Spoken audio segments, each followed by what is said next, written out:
Thanks very much for staying with us. Time now for Eye on Africa with me, Georgia Calvin-Smith. Tonight, Namibian tribes vow to appeal against a US ruling that found that a New York court did not have jurisdiction to hear their lawsuit for compensation from Germany for the genocide of thousands of Herero tribespeople between 1904 and 1908. Also, in Ivory Coast, teachers have been on strike for 6 weeks. Some have returned to lectures at colleges and universities, but the majority of primary and secondary school kids are still waiting on staff to come back. And we meet Robert Katende, the Ugandan chess enthusiast, trying to show disadvantaged kids how to play the board game and develop solid strategies to take them through life.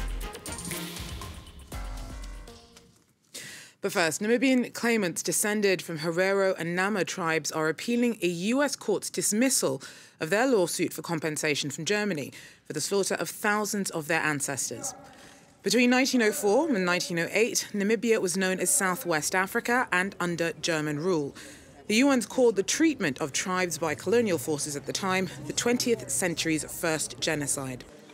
Plaintiffs launched the bid in a New York federal court about 2 years ago, and this week the judge agreed with Berlin that it had sovereign immunity. Meanwhile, Germany is carrying out separate talks about its colonial past with Namibia's government.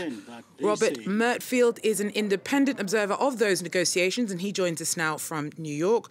Robert, thanks very much for speaking to us. Now, why do the plaintiffs think that they have grounds to appeal? Well, thank you, Georgia, first of all, for having me on. As you just saw in the footage that you showed to your viewers, it's all around the skulls here in the United States, in New York, in the American Museum for Natural History. 8 skulls were discovered in the museum. One of those skulls is believed to have a direct relation to the genocide. And when the case was launched, that discovery wasn't made, and the judge dismissed basically the claimant's request to supply supplementary information during the court case to showcase how these skulls were traded commercially here in the United States by Germany, and hence would give the claimants jurisdictions against Germany as a sovereign state in a US court. It's simply a matter of time. Within the appeal stage, that piece of evidence actually will be reviewed. It's a different matter. I'm sure the claimants will be appealing on the grounds that the judge made certain procedural errors, but it does revolve around whether one of these skulls was traded commercially and whether there should be grounds for jurisdiction for the court to open up the entire genocide issue against the Federal Republic of Germany here in a US court. Overall, what is it that the claimants want? The claimants want reparation, the claimants want an apology, and the claimants want a recognition. Genocide is a very, very difficult and terrible matter. If you've been a subject of a genocide, it's very different to be a subject of an atrocity. So whether that's colonial atrocities such as the Mau Mau in colonial Kenya, or what France did in colonial Algeria, what Germany has conducted in Namibia now 110 plus years ago was an actual genocide. So first of all, Germany has to recognize that a genocide was committed, a genocide as we understand it today. Secondly, there needs to be an official apology towards those which are the victim communities.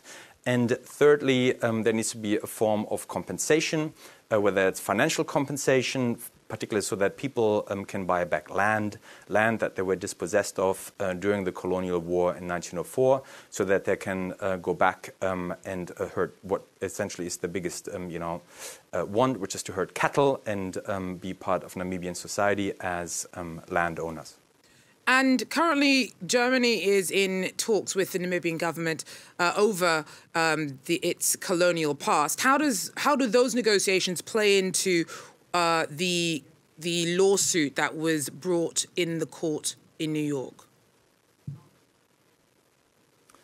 So the plaintiffs in New York are one group that feels that they weren't, that feels that we're unfairly excluded from the government-to-government negotiations.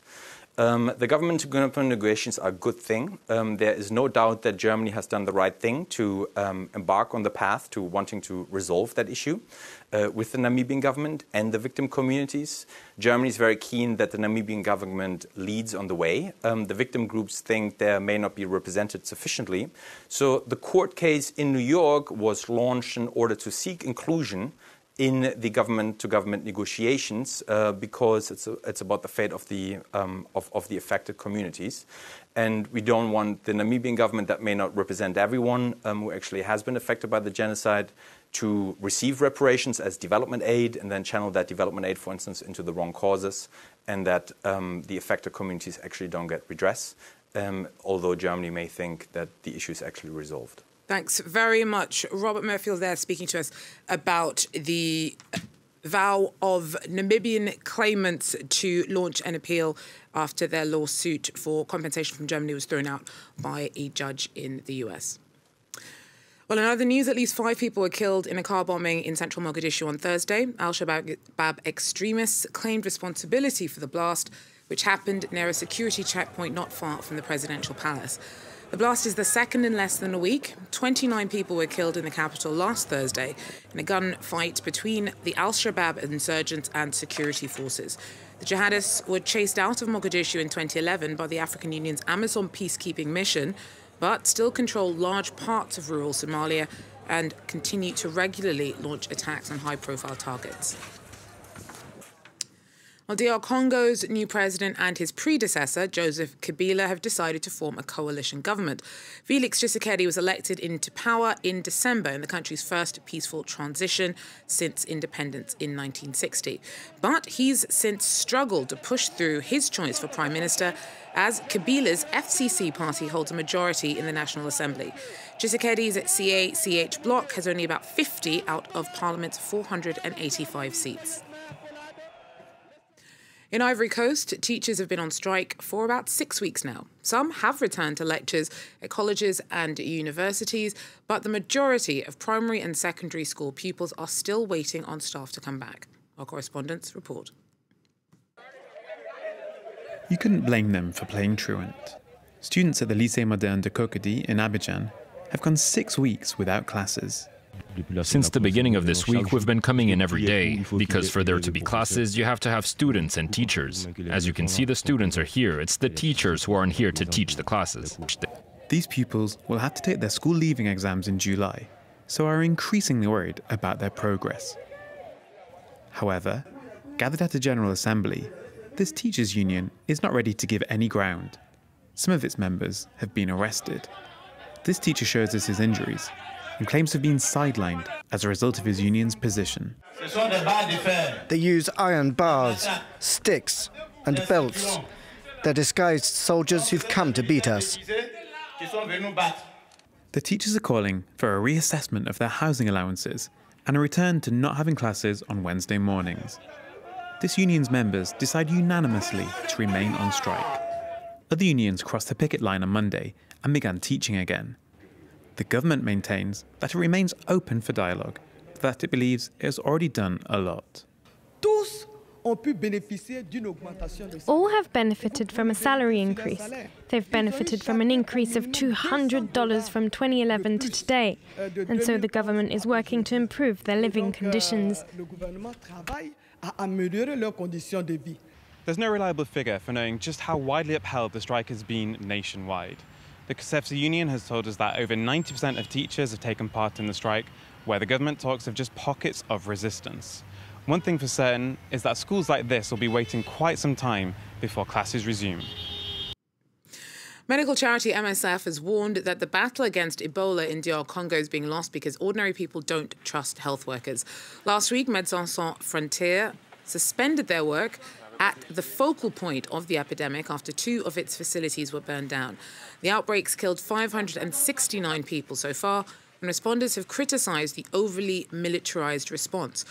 The remote region of the country that's long been terrorised by armed groups, and MSF staff warn that officials are prone to using a disproportionate use of force. What is clear is that there is a great hostility against the whole of the Ebola response. In the last month alone, there were more than 30 different incidents and attacks against elements of the response. The Ebola response has so far failed to build a humanized response, and we all share responsibility for this. Now, Robert Katende is a chess enthusiast, and in 2004 he founded a chess academy in Kampala to show disadvantaged and special need kids how to play the board game and develop solid strategies to take them through life. Laurent Berstocker has the story. SHARIF WASWA MBAZIRA was 6 months old when he contracted polio. The disease limited movements in his limbs, making him severely disabled. In 2014, he discovered the SOM Chess Academy in Kampala and was introduced to the game that changed his life. Before I started to play chess, at home they were not believing me. They were knowing I'm disabled completely. And for me, I said, okay, you believe what you know, but for me, I believe in myself. In 2018, MBAZIRA became the first Ugandan with a disability to represent his country in an international chess tournament, and he came back with a medal. That's how my life changed. Now I go to school without any problem. I do what I want because of that chess. Robert Katende founded the academy in 2004. Much more than a simple game, he sees chess as a way to teach patience and critical thinking, as well as to build up self-esteem.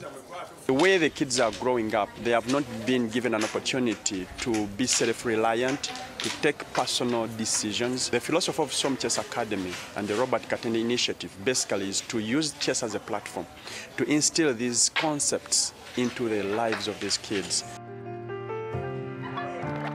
The academy was featured in the 2016 Hollywood movie Queen of Katwe. It tells the real-life story of Fiona Mutezi, a young girl who grew up in the slums of Kampala and who ended up playing on the Ugandan chess team in the 2010 Olympics. That's left me feeling kind of teary. Well, that is, though, what we're going to have to leave it for Eye on Africa. Thanks very much for joining us, and do so again if you can. Take care.